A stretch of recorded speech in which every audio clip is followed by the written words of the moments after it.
Assalamualaikum warahmatullahi wabarakatuh. Bismillahirrahmanirrahim. Alhamdulillah wassalatu wassalamu ala sayyidina Rasulillah wa ala alihi wa sahbihi wa mawalah.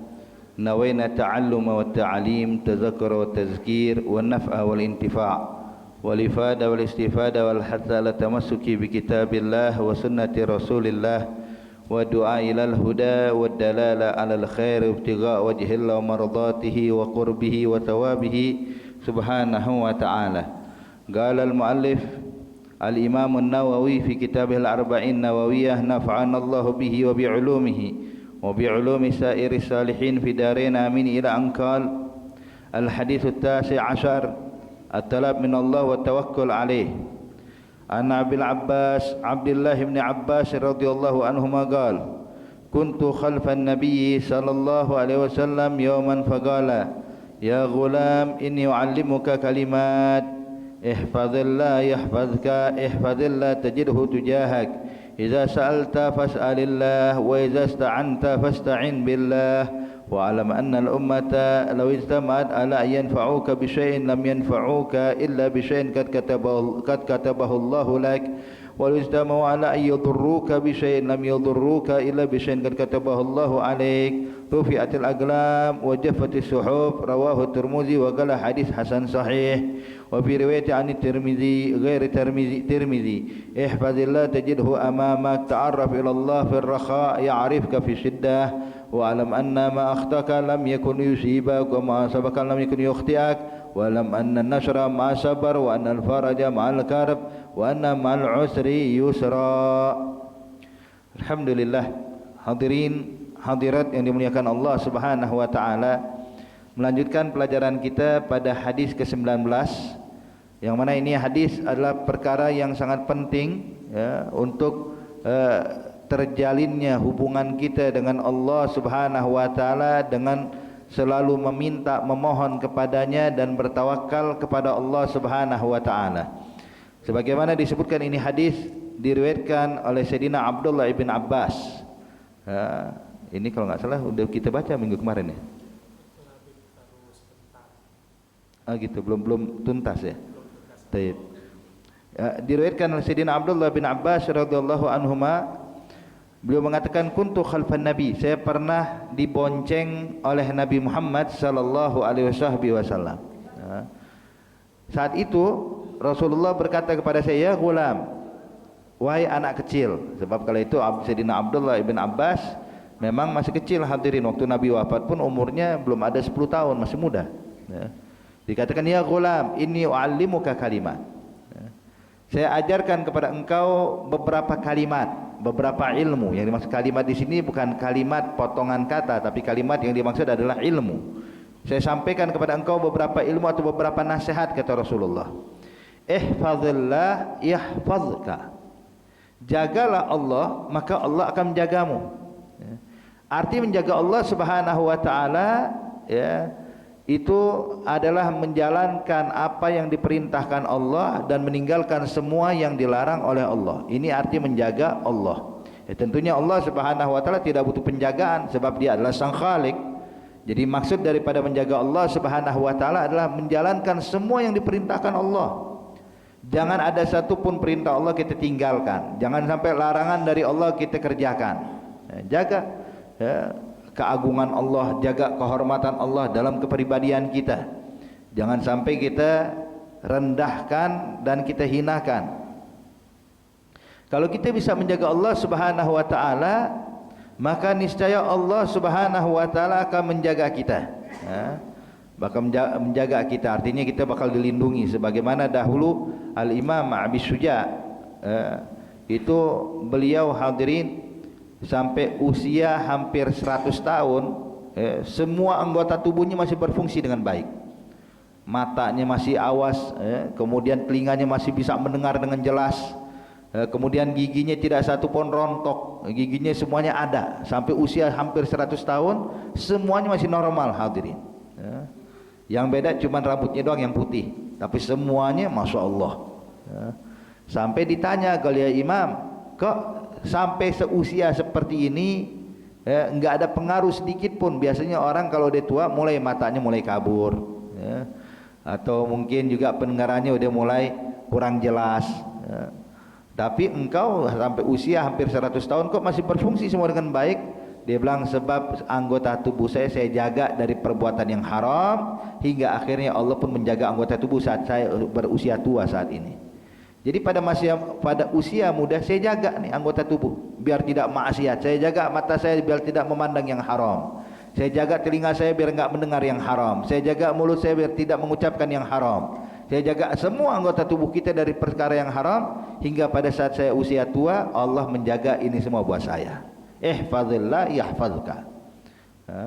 Makanya di sini hadirin kita diperintahkan, ayo jalankan semua yang diperintahkan Allah Subhanahu wa taala, jangan satu pun kita langgar. Ya. Baik. Kemudian dinyatakan ihfazillah tajidhu tujahak. Jagalah Allah.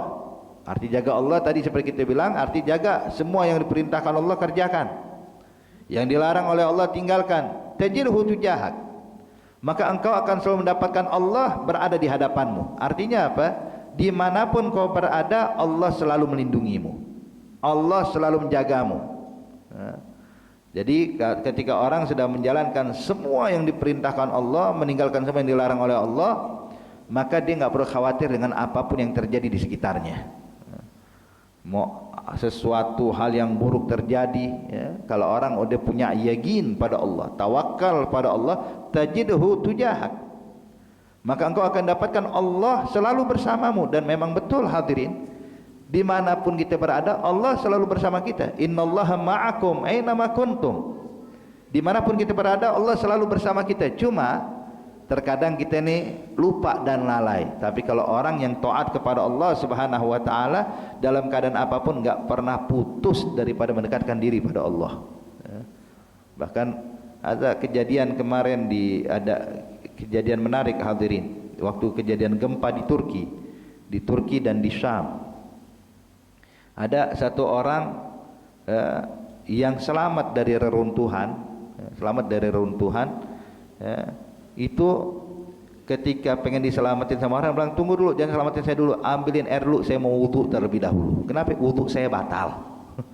So, dalam keadaan nih orang mau dievakuasi, biasa orang kalau dievakuasi dari gempa mah nggak peduli lagi, nggak mikirin pakaian dia, wala mikirin keadaan dia. Dia bilang enggak, tolong berikan saya air wudu, saya pengen berwudu terlebih dahulu. Kenapa? Sebab saya dari tadi batal pengen wudu, bingung airnya kagak ada, tolong kasih air wudu dulu, saya baru mau keluar, kata dia. Bahkan ada perempuan, ya, biasa karena tinggal di rumah, dia mungkin membuka hijabnya, membuka kerudungnya, ya, sehingga waktu pengen dievakuasi dari reruntuhan dia bilang jangan keluarkan saya dulu, tolong laki-laki jangan masuk. Kenapa? Rambut saya kebuka, katanya. Pinjamkan saya kerudung dulu baru saya keluar. Kenapa seperti itu? Sebab Allah memerintahkan saya nutup aurat. Subhanallah. So, dalam keadaan apapun selalu diingat dengan Allah. Padahal kalau kita mungkin kalau keadaan apapun yang terjadi kalau lupa semuanya, ya. Kita bilang uzur maklum, ya, lagi kena begini musibah, ya biarin. Tapi kalau mereka orang yang dekat sama Allah, enggak. Tajidhu tujahak, ihfazillah tajidhu tujahak. Dimanapun kau berada, kau rasakan Allah selalu bersamamu. Bahkan hadirin hadirat yang dimuliakan Allah, kita lihat bagaimana perjalanan hijrahnya Nabi Muhammad ke kota Madinah Al-Munawwarah.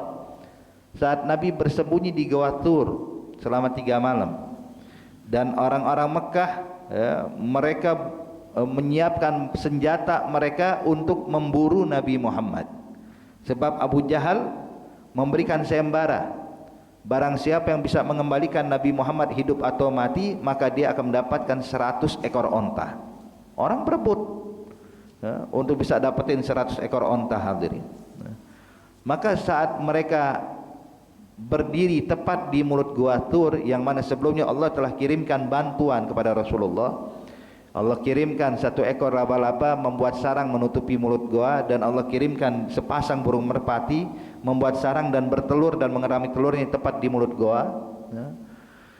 Maka saat itu pemuda-pemuda Quraisy yang sampai di depan mulut Gua Tur. Jadi kalau antum pernah ke Gua Tur hadirin, begitu sampai atas itu Gua Tur agak turun ke bawah, ya. agak turun ke bawah. Nah, itu hadirin, mereka pemuda ini udah berdiri di situ, sehingga dari dalam gua yang terlihat cuma kaki, ya, kaki pemuda-pemuda Quraisy. Artinya nggak bisa ngeliat wajah sebab memang bentuknya gua itu agak turun ke bawah. Sehingga Sayyidina Abu Bakar Siddiq berkata, "Ya Rasulullah, ya, kalau seandainya mereka menundukkan kepala mereka saja, melihat ke arah gua, maka mereka pasti mendapatkan kita ya Rasulullah. Ya Nabi Muhammad, kalau mereka membunuh saya, mereka cuma membunuh satu orang laki-laki bernama Abu Bakar bin Abi Quhafah, nggak ada pengaruh apapun. Tapi kalau mereka berhasil membunuhmu ya Rasulullah, maka tidak ada lagi orang yang bakal sujud pada Allah." Artinya Islam nggak ada udah, ya, sebab Nabi Muhammad meninggal, dibunuh. Maka Rasulullah sallallahu alaihi wasallam dengan tenangnya, tanpa ada rasa khawatirnya, memandang wajah sahabat yang panik ini, dikatakan, "La tahzan innallaha ma'ana ma dhannuka bisnain wallahu salisuhuma." Dia bilang, "Ya Abu Bakar, jangan sedih, jangan takut, Allah bersama kita. Tajidhu tujahak." Allah akan selalu bersama kita, apa yang kita khawatirkan, ya. Kalau kita berdoa, maka Allah adalah yang ketiga yang bakal melindungi kita dan menjaga kita. Kenapa? Sebab kita menjaga perintah Allah, maka Allah juga bakal melindungi kita.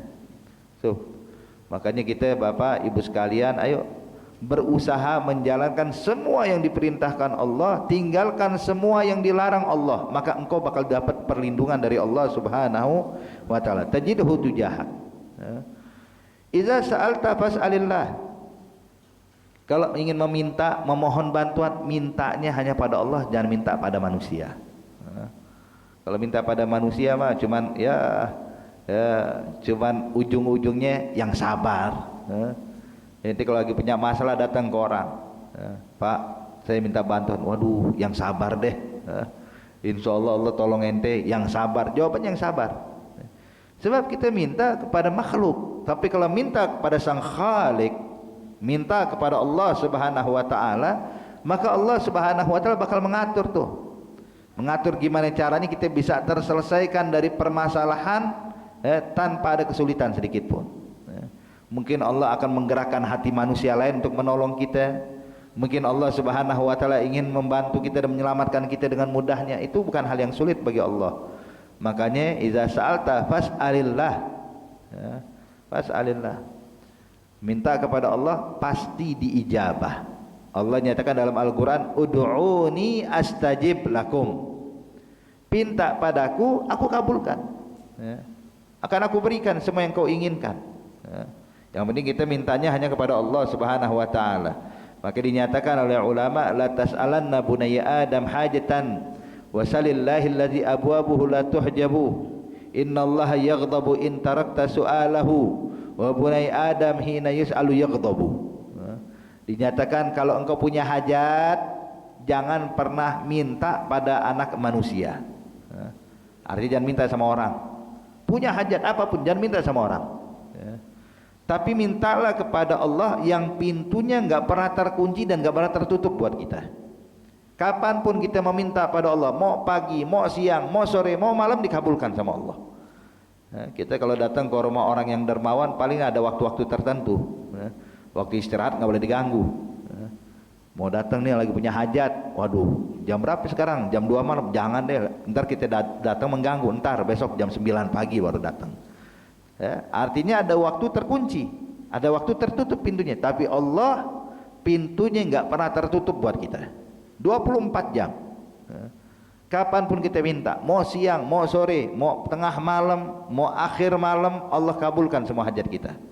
Wasalillahi allazi abwabuhu la tuhjabu. Wallahu yaghdabu in tarakta su'alahu. Dan Allah bakal marah dan murka kalau kita enggak minta pada Dia. Makanya jadi hamba jangan sombong. Gimana sombong? Enggak pernah doa sama Allah. Ini sombong nih. Kenapa dia bilang sombong? Sebab ngerasa enggak butuh. Sedangkan kita butuh pada Allah Subhanahu wa taala. Makanya hadirin, berdoa pada Allah itu jangan nunggu susah dulu. Dalam keadaan senang pun doa, minta pada Allah. Minta apa? APK minta sama Allah, silahkan. Mau minta dunia Allah yang punya, mau minta akhirat Allah yang punya, minta sama yang punya. Bahkan Nabi Muhammad sallallahu alaihi wasallam menyatakan salillahu wa inkan milhan. Nabi menyatakan minta pada Allah walaupun cuma garam. Garam buat masak kehabisan, ibu-ibu. Minta sama Allah. Itu Nabi yang ngajarin, sampai segitunya Nabi menyatakan. Salillahu wa inkan milhan. Walaupun cuma garam, walaupun kita nggak pernah minta begituan ya. Tapi intinya hadirin, ini menunjukkan bahwasanya apapun yang kau hajatkan, mintalah kepada Allah. Gimana Beb? Minta pada Allah, khususnya waktu sujud. Waktu sholat, waktu sujud, itu adalah kedekatan seorang hamba kepada Allah. Saat dia sujud, walaupun sujud minta apapun yang kita inginkan. Apalagi kalau sujudnya di akhir malam, sujudnya waktu sholat tahajud, wah khalas, nggak diragukan lagi tuh, apapun yang kita hajatkan bakal diijabah oleh Allah subhanahu wa ta'ala. Al-Imam Abdullah bin Ali al-Haddad, beliau hadirin mengajarkan kepada kita bahwasanya kita kalau meminta kepada Allah jangan nunggu sulit dulu, dalam nunggu susah dulu, jangan nunggu sakit dulu, jangan nunggu bangkrut dulu. Lagi keadaan sehat, lagi keadaan senang, minta pada Allah subhanahu wa ta'ala. Sebagaimana beliau nyatakan, qad kafani ilmu rabbi min su'ali wa ikhtiyari, fa du'ai wa ibtihali syahidun li biftiqari, fa lihadza sirri ad'u fi yasari wa asari, ana abdun syara fakhri dhimna faqri wa tirari. Dia bilang, qad kafani ilmu rabbi, Allah sebenarnya udah tahu apa kebutuhan saya. Walaupun saya enggak minta nih, walaupun kita enggak memohon ibu dan bapak kepada Allah, kita punya hajat, kita enggak minta, Allah tahu apa kebutuhan kita. Allah tahu apa yang kita harapkan, Allah tahu apa yang kita hajatkan, walaupun kita enggak berdoa pada Allah. Qad kafani ilmu rabbi min su'ali wa ikhtiyari, tanpa saya harus berdoa, Allah tetap sudah tahu apa kebutuhan saya. Kemudian fadu'ai wabtihali syahidun li biftigari, namun ketahuilah bahwa doa saya, permohonan saya kepada Allah, saya tetap minta kepada Allah subhanahu wa ta'ala untuk menunjukkan apa? Menunjukkan kalau saya butuh Allah, saya butuh pertolongan Allah, saya butuh rahmat Allah. Jadi kita doa ini menunjukkan kalau kita ini fakir, kalau kita ini hina di hadapan Allah, kalau kita ini butuh di hadapan Allah. Maka dikatakan fali hadza sirri ad'u fi yasari wa asari, maka oleh karena itu, itulah alasan saya memohon kepada Allah. Menunjukkan apa? Menunjukkan kalau saya lemah, menunjukkan kalau saya butuh pada Allah. Ini adalah alasan saya berdoa kepada Allah, baik dalam keadaan senang ataupun dalam keadaan sedih, baik dalam keadaan bahagia ataupun dalam keadaan susah, baik dalam keadaan sehat ataupun sakit, saya tetap meminta kepada Allah, menunjukkan kalau saya hanya seorang hamba yang membutuhkan Allah. Nah, begitulah kita seharusnya. Jangan kalau lagi senang lupa sama Allah. Kalau lagi senang aja, masya Allah, qiyamul lail nggak pernah hadirin, sholat duha pakai kunut, subuhnya kesiangan. Ini nunjukin apa? Lagi senang. Coba kalau lagi susah, malam begadang, jam 3 malam orang masjid belum buka, dia udah nungguin depan pintu masjid. Kenapa? Lagi susah. Jangan. Arti kita kenal beribadah pada Allah, taat kepada Allah, memohon kepada Allah kapanpun. Jangan nunggu susah dulu. Iza sa'alta fas'alillah. Jadi Allah yaghdab in tarakta su'alahu, Allah bakal marah dan murka kalau kita enggak meminta kepadanya. Dan sebaliknya, wa bunai adam hina yus'alu yaghdabu. Tapi anak manusia atau manusia, orang itu sedermawan-dermawannya manusia, kalau sering dipinta lama-lama marah juga dia. Tapi kalau Allah enggak, semakin diminta makin senang. Semakin diminta semakin senang, nunjukin kalau ini hamba mengenal kalau saya adalah Tuhan yang Maha Pencipta. Tapi kalau manusia semakin dipinta makin marah. Wa ista'anta fasta'in billah. Meminta pertolongan, minta pertolongan pada Allah. Minta pertolongan pada Allah, jangan minta pertolongan dari makhluk. Minta kepada Allah. Nanti makhluk itu cuman wasilah, cuman asbab, tapi yang menggerakkan adalah Allah. Ista'anta fasta'in billah. Ini kadang-kadang kita lupa nih. Kita kalau lagi gerundung masalah yang kita ingat orang ya. Wah, punya masalah siapa? Coba tetangga kita deh. coba fulan deh, coba keluar. Yang kita ingat manusia. Ini kalau kita naruh harapan pada manusia, ambil kabar, semuanya tangan kosong, hadirin, hampa. Kalau kita berharapnya kepada manusia, jangan salahkan kalau dia bakal menolak kita.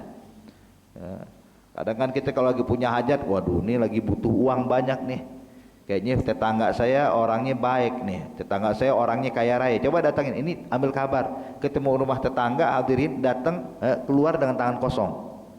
Kenapa? Sebab dia naruh harapannya pada manusia. Kadang kita nih, waduh ini enak banget kalau seandainya saya dekat sama dia nih, wah dia bakal ngasih saya uang, dia bakal, ini naruh harapan pada manusia. Ambil kabar, kita bakal hina di hadapan dia. Tapi kalau kita naruh harapan kita kepada Allah, enggak ada orang yang naruh harapan kepada Allah pulang tangan hampa. Pulang pasti dapat hasil, hadirin. Kalau kita naruh harapannya kepada Allah. Makanya kalau lagi punya masalah, banyakin baca la haula wala quwata illa billah.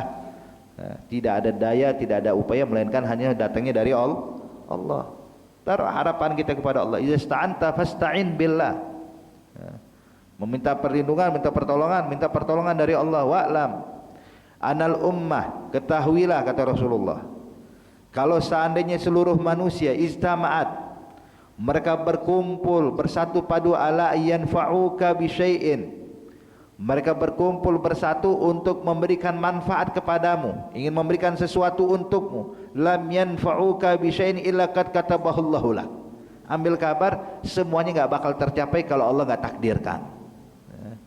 Walaupun dia berusaha nolong kita, walaupun dia berusaha menyelamatkan kita, walaupun mereka semua manusia berusaha nolong kita, cuman kalau takdir Allah berkata lain, nggak bakal dapat tuh.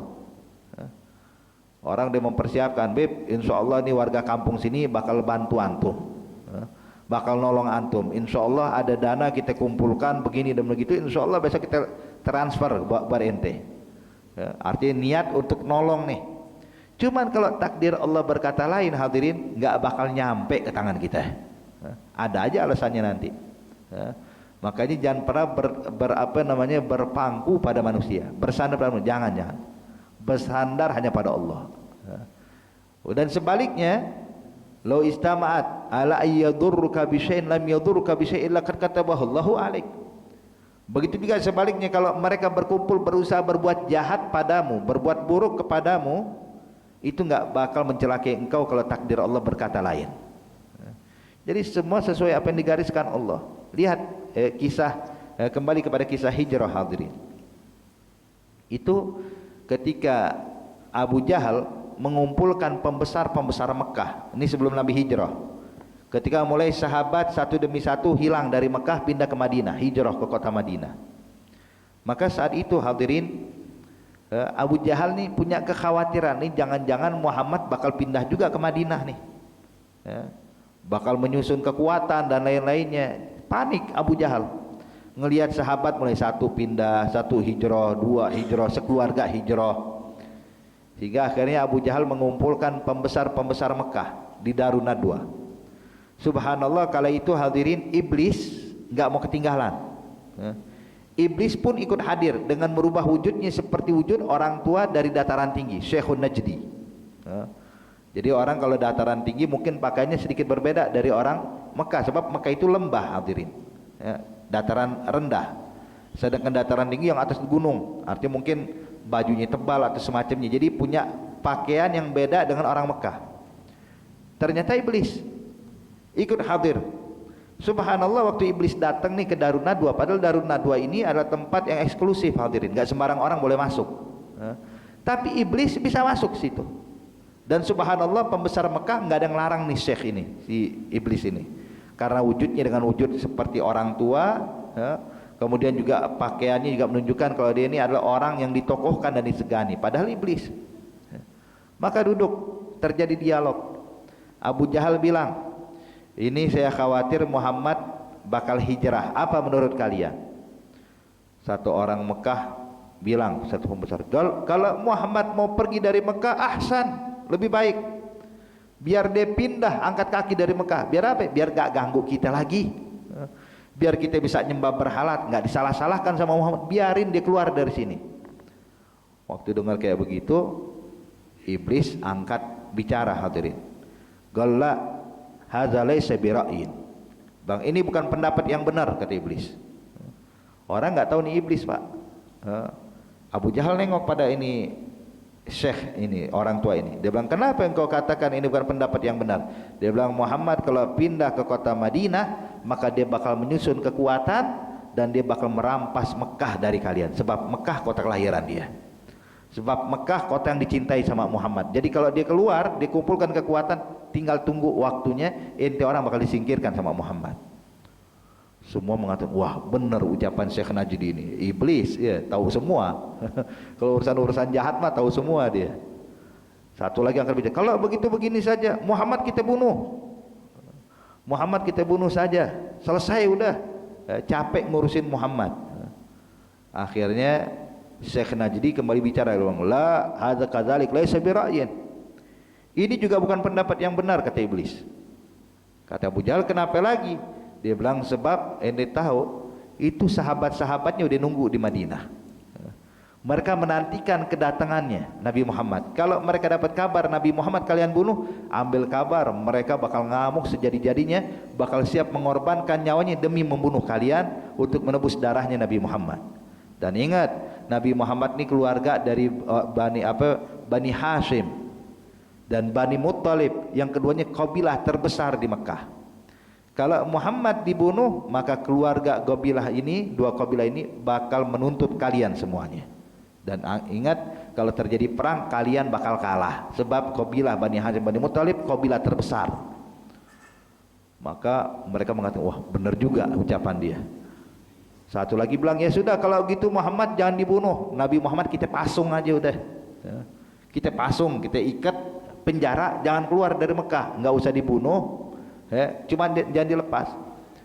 Maka saat itu iblis kembali berkata, "Qul hadza kadzalik laisa bira'yin." Ini juga bukan pendapat yang benar. Bingung lagi semuanya. Nah, lu gimana lagi sekarang? Dibunuh nggak boleh, dilepas kagak boleh, di penjara juga nggak boleh. Kenapa, kata Abu Jahal?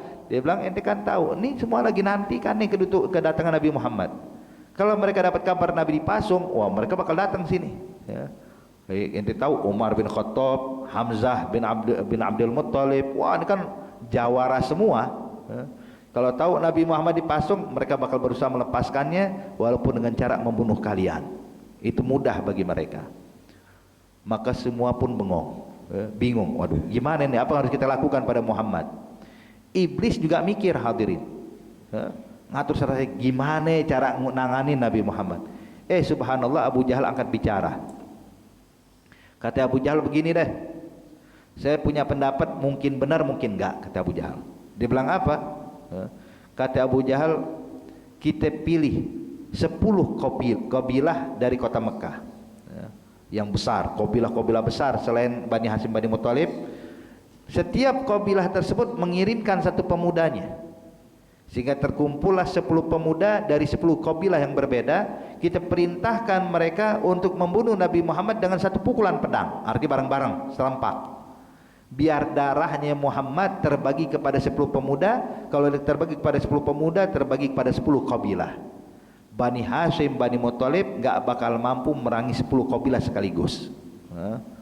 Jadi paling ujung-ujungnya minta dia, kasih dia. Mau minta berapa ekor onta, 100 ekor onta, kasih 100 ekor onta. Yang penting Bani Hashim gak bakal bisa berbuat banyak. Iblis dengar kayak gitu senyum, Pak, berdiri, bang, ini baru pendapat, kata iblis. Kata iblis, aneh pun gak kepikiran. Abu Jahal kepikiran, hadirin. Maka saat itu mereka sepakat nih untuk membunuh Rasulullah. Sampai malam harinya, kata Abu Jahal, kalian bisa membunuh Nabi Muhammad dalam satu pukulan pedang, tentunya nunggu Nabi Muhammad lagi tidur.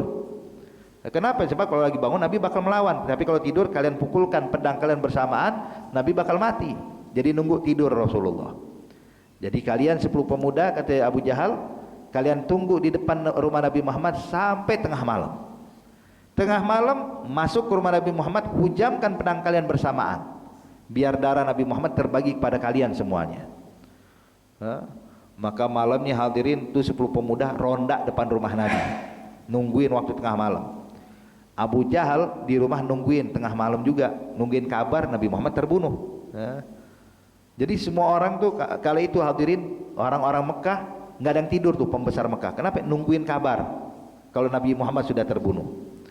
Istama'u ala iyadurruka syai'. Mereka sepakat untuk mengganggu atau menyakiti engkau ya Rasulullah. Subhanallah, nggak lama datang malaikat Jibril menyampaikan kabar kepada Rasulullah, ya Rasulullah, malam ini ente diizinkan sama Allah hijrah ke kota Madinah. Bilang, baik ya Jibril, cuman kata Jibril jangan keluar dulu. Kenapa? Di depan ada 10 pemuda lagi nungguin ente, pengen bunuh ente tengah malam. Mereka sepakat bersatu untuk membunuh engkau. Nabi Muhammad hadirin, ini kalau kita jadi Rasulullah nih, kalau kita nih ngalamin kejadian tersebut, kita bakal bilang sama malaikat Jibril, ya Jibril, yaudah atur deh, saya mau hijrah nih, gangguin nih, ibaratnya kerikil, atur deh gimana caranya, saya mau hijrah nih. Tapi Nabi Muhammad enggak hadirin. Begitu dapat kabar 10 pemuda mereka menunggu ingin membunuhmu, kata Rasulullah, naam, baik ya Jibril. Nabi ngelihat benar 10 pemuda dengan senjata pedang, mereka lagi nunggu depan rumah Nabi Muhammad. Maka Nabi panggil Sayyidina Ali bin Abi Thalib, panggil keluarganya, Nabi cerita kalau dia bakal hijrah ini dan itu, diatur strategi hijrahnya. Kemudian Nabi waktu mau keluar hadirin baca ayat Quran dari surah Yasin aja, ayat ke-9 kalau nggak salah, waja'alna min baini aydihim saddan wa min khalfihim saddan faghshaynahum fahum la yubsirun. Nabi baca ini ayat hadirin, subhanallah, itu 10 pemuda semuanya datang kantuk dan tertidur dengan pulasnya. Saking berat dan saking pulasnya tidur mereka, disebutkan oleh ahli tarikh itu sampai dagu mereka menyentuh dada mereka. Udah berat banget ya tidurnya. Itu Rasulullah keluar Pak. Nabi nggak langsung ketinggalin kota Mekah lah, Nabi samperin dulu nih 10 pemuda. Nabi ambil pasir, Nabi taruhin pasir di atas kepala mereka. Selalu mengatakan syahatil wujuh, syahatil wujuh, syahatil wujuh. Ternyata 10 pemuda ini nanti waktu perang Badar semuanya mati dalam perang Badar semuanya. Asyahid di sini hadirin lihat, mereka sepakat bersatu untuk membunuh Rasulullah. Lihat ketika Allah tidak mentakdirkan, enggak mengganggu, tidak melukai sedikit pun buat Rasulullah. Lau istamau ala yadurruka bi syai'in lam yadurruka bi syai'in laqad katabahu Allahu alaih. Melainkan semua kalau udah ditakdirkan Allah baru berlaku. Jadi usaha kita nih Bapak untuk memberikan sesuatu atau mendatangkan sesuatu atau sebaliknya nggak bakal ada pengaruh kalau tidak ditakdirkan Allah. Maka tugas kita kembalikan semua pada Allah. Kalau sudah terjadi ya sudah, berarti ini memang ini yang Allah inginkan buat kita. Jangan mengeluh. Pasrahkan semuanya kepada Allah Subhanahu wa taala. Taib. Kemudian rufi'atil aqlam wa jaffati suhuf. Semua sudah digariskan oleh Allah dan dituliskan oleh Allah Subhanahu wa taala, takdir yang tidak akan dirubah lagi oleh Allah Subhanahu wa taala. Ihfazillah tajidhu amamak. Dalam riwayat yang lainnya, jagalah Allah maka Allah akan selalu ada di hadapanmu. Ta'arraf ilallah fir raha ya'rifka fi syiddah. Kenalkan dirimu pada Allah dalam keadaan kau bahagia, maka niscaya Allah bakal mengenal engkau saat engkau dalam kesulitan. Kita lagi senang nih, lagi aman, lagi sehat, kenalkan diri kita pada Allah. Gimana mengenalkan diri pada Allah? Ya salat, ibadah, taat pada Allah, minta, memohon kepada Allah. Ta'arraf ilallah. Kenalkan kalau kita makhluk yang lemah kepada Allah. Ya'rifka fi syiddah. Maka pada masa sulit Allah bakal mengenal kita. Allah bakal mengetahui kita. Taib. Wa alam anna ma akhta'aka lam yakun yusibak wa ma asabaka lam yakun yukhti'ak. Jadi kalau sesuatu yang memang sesuatu yang tidak akan ditakdirkan buat kita nggak bakal sampai kepada kita. Begitu juga sebaliknya. Makanya dinyatakan dalam masalah rizki hadirin, dinyatakan allazi li ghairik lam yasil ilaik waladzi gusim lak hasilun ladai.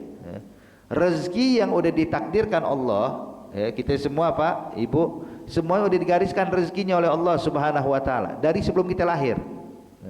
Apa yang bakal kita dapatkan, berapa yang bakal kita dapatkan, dari mana yang rezeki kita dapatkan, untuk apa itu rezeki yang kita punya hadirin. Jadi semua udah digariskan oleh Allah. Nah, ketahuilah rezeki yang ditakdirkan bukan buat kita nggak bakal sampai ke tangan kita.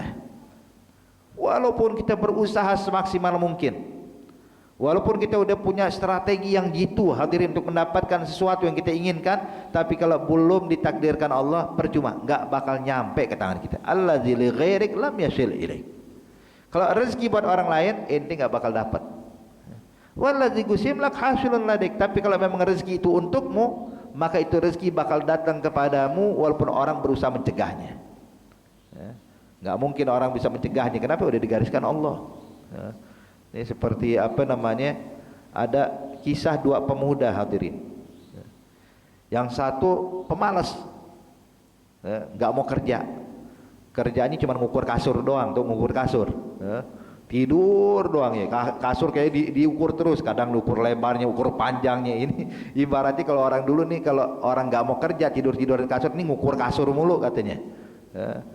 Yang satu lagi pekerja keras, sahabatnya pekerja keras.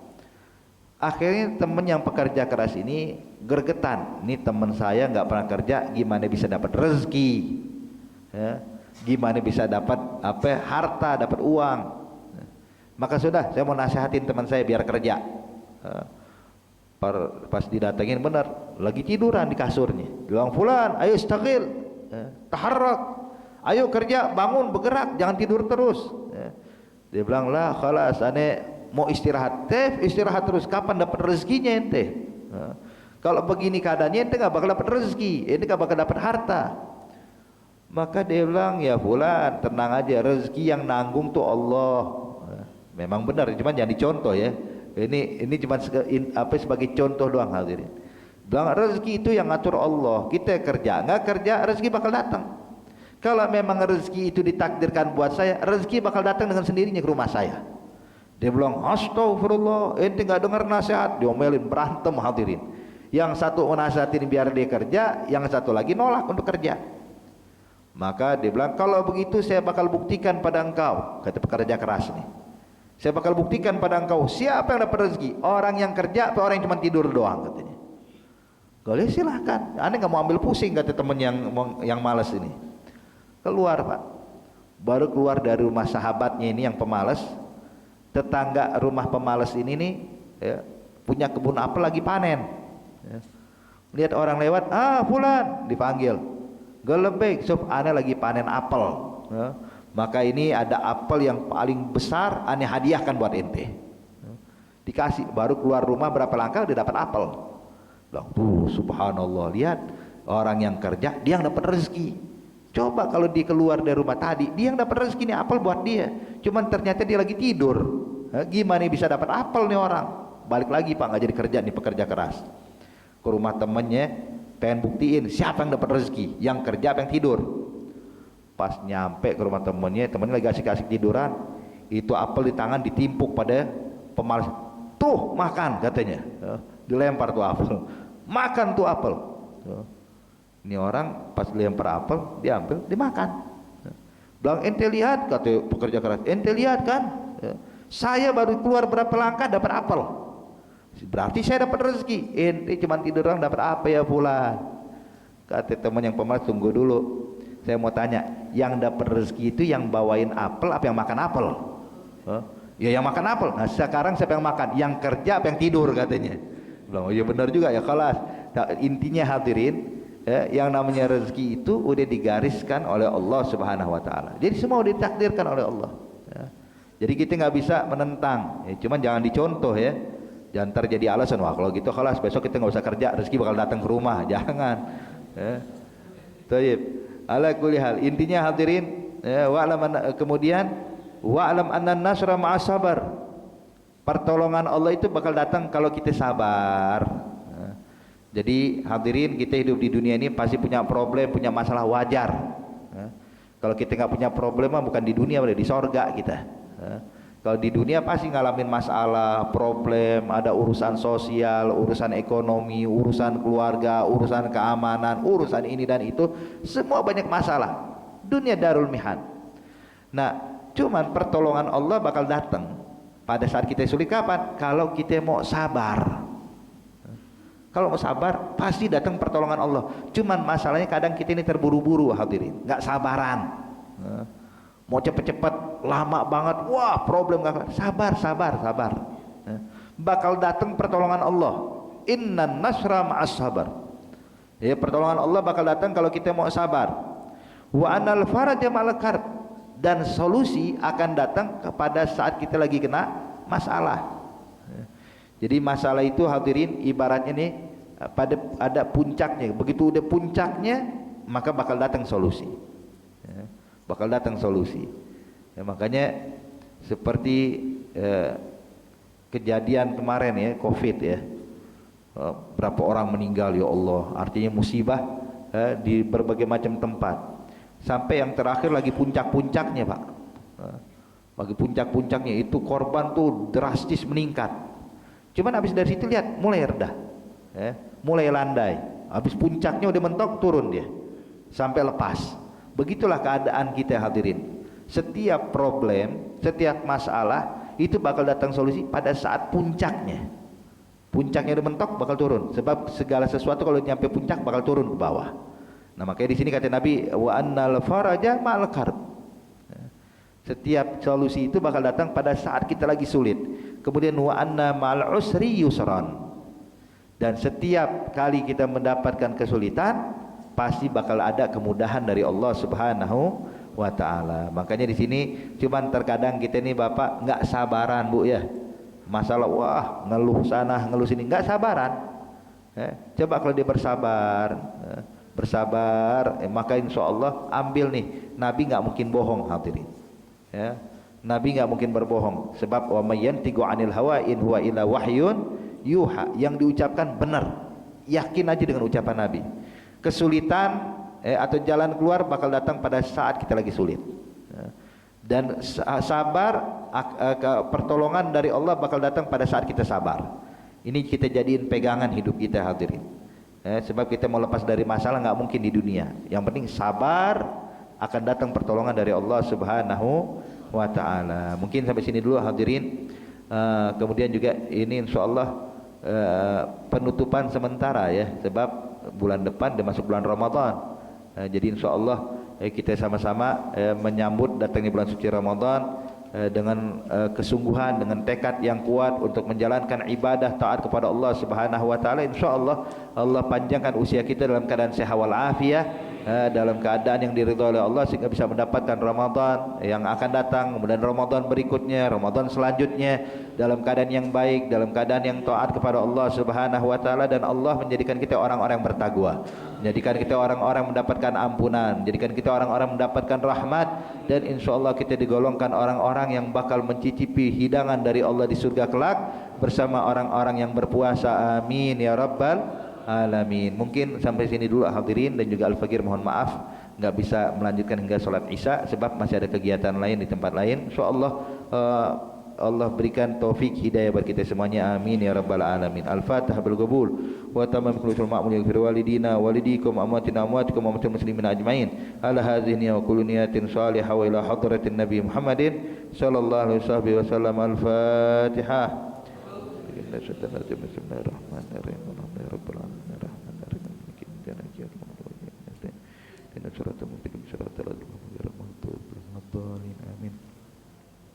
Rabbana taqabbal minna innaka antas samiul alim, tub alaina innaka antat tawwabur rahim.